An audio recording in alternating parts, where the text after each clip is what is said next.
तो चलिए macro economics के एक बहुत ही ज़रूरी कॉन्सेप्ट को समझते हैं। एक ऐसी संस्था के बारे में जो हमारे देश की अर्थव्यवस्था की रीढ़ की हड्डी है, भारतीय रिजर्व बैंक। आज हम जानेंगे कि ये शक्तिशाली संस्था असल में काम कैसे करती है और हमारी इकोनॉमी पर इसका क्या असर पड़ता है। चलिए शुरू करते हैं। कभी सोचा है कि हम सबके जेब में जो नोट और सिक्के हैं, उनका असली बॉस कौन है? मतलब कौन है जो ये तय करता है कि ये नोट कैसे दिखेंगे, कितने छपेंगे और इनकी वैल्यू क्या होगी? अच्छा, इसका जवाब ही आज के हमारे टॉपिक के सेंटर में है। और वो संस्था है भारतीय रिजर्व बैंक, यानी कि आरबीआई। इसकी स्थापना हुई थी 1 अप्रैल 1935 को। ये भारत की सबसे बड़ी, सबसे पावरफुल बैंकिंग संस्था है। जरा सोचिए, ये हमारे देश के पूरे बैंकिंग सिस्टम को कंट्रोल, ऑपरेट और डायरेक्ट करती है। आसान भाषा में कहें तो ये सभी बैंकों का बिग बॉस है। तो आज की इस चर्चा में हम आरबीआई के मुख्य कामों को एक एक करके समझेंगे। हम देखेंगे कि नोट इशू करने का काम ये कैसे करता है, सरकार के लिए एक बैंकर के तौर पर इसका क्या रोल है, ये दूसरे बैंकों को कैसे मैनेज करता है, फॉरेन करेंसी को कैसे संभालता है और सबसे ज़रूरी, देश में मनी सप्लाई को कैसे कंट्रोल करता है। तो चलिए सबसे पहले और सबसे जाने-माने फंक्शन से शुरू करते हैं।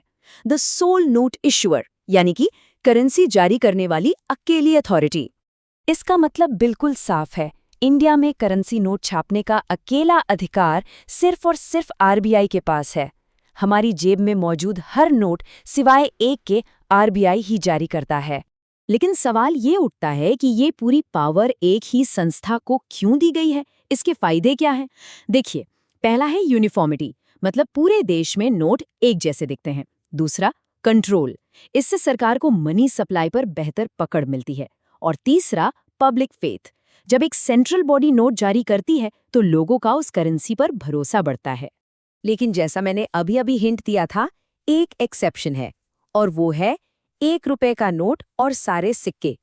इन्हें आरबीआई नहीं, बल्कि भारत सरकार की फाइनेंस मिनिस्ट्री यानी वित्त मंत्रालय जारी करता है।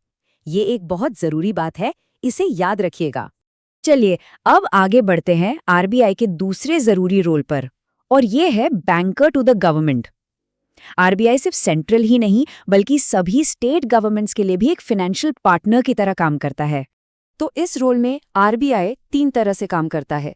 एक बैंकर की तरह, ये सरकार के खाते संभालता है, उनके डिपॉजिट लेता है और उनकी तरफ से पेमेंट करता है। फिर एक एजेंट के रूप में, ये सरकार का पब्लिक डेट मैनेज करता है। और आखिर में एक सलाहकार यानी एडवाइजर की तरह, ये इकोनॉमिक और फाइनेंशियल मामलों पर सरकार को एक्सपर्ट सलाह भी देता है। अगला फंक्शन है द बैंकर्स बैंक, मतलब बैंकों का बैंक और उनका सुपरवाइजर भी। जैसे आरबीआई सरकार का बैंक है, ठीक वैसे ही ये देश के सभी कमर्शियल बैंकों का भी बैंक है। इसे हम ऐसे भी समझ सकते हैं कि आरबीआई पूरी बैंकिंग फैमिली का हेड है। जो रिश्ता एक कमर्शियल बैंक का अपने कस्टमर से होता है, वही रिश्ता आरबीआई का उन कमर्शियल बैंकों से होता है। इसी रोल का एक बहुत ही इम्पॉर्टेंट हिस्सा है कैश रिजर्व्स का कस्टोडियन होना। हर कमर्शियल बैंक को अपने टोटल डिपॉजिट्स का एक फिक्स्ड परसेंटेज, जिसे हम कैश रिजर्व रेशियो या सीआरआर कहते हैं, आरबीआई के पास रखना ही पड़ता है। ऐसा बैंकिंग सिस्टम की सेफ्टी के लिए किया जाता है। और यहीं पर आरबीआई का एक और क्रूशियल रोल सामने आता है, लेंडर ऑफ लास्ट रिजॉर्ट। सोचिए, अगर कोई कमर्शियल बैंक किसी फाइनेंशियल क्राइसिस में फंस जाए और उसे कहीं से भी पैसा ना मिल रहा हो, तब क्या होगा? तब आखिरी उम्मीद के तौर पर आरबीआई आगे आता है और उस बैंक को दिवालिया होने से बचाने के लिए लोन देता है। इससे पूरा बैंकिंग सिस्टम स्टेबल रहता है। अब तक हमने देश के अंदर के रोल्स की बात की, चलिए अब आरबीआई के ग्लोबल रोल को देखते हैं। ये है गार्डियन ऑफ फॉरेन एक्सचेंज, मतलब आरबीआई इंडियन रुपए की बाहरी वैल्यू को स्टेबल रखने के लिए जिम्मेदार है। तो आरबीआई ये करता कैसे है? ये एक बैलेंसिंग एक्ट करता है, जिसे मैनेज्ड फ्लोटिंग कहते हैं।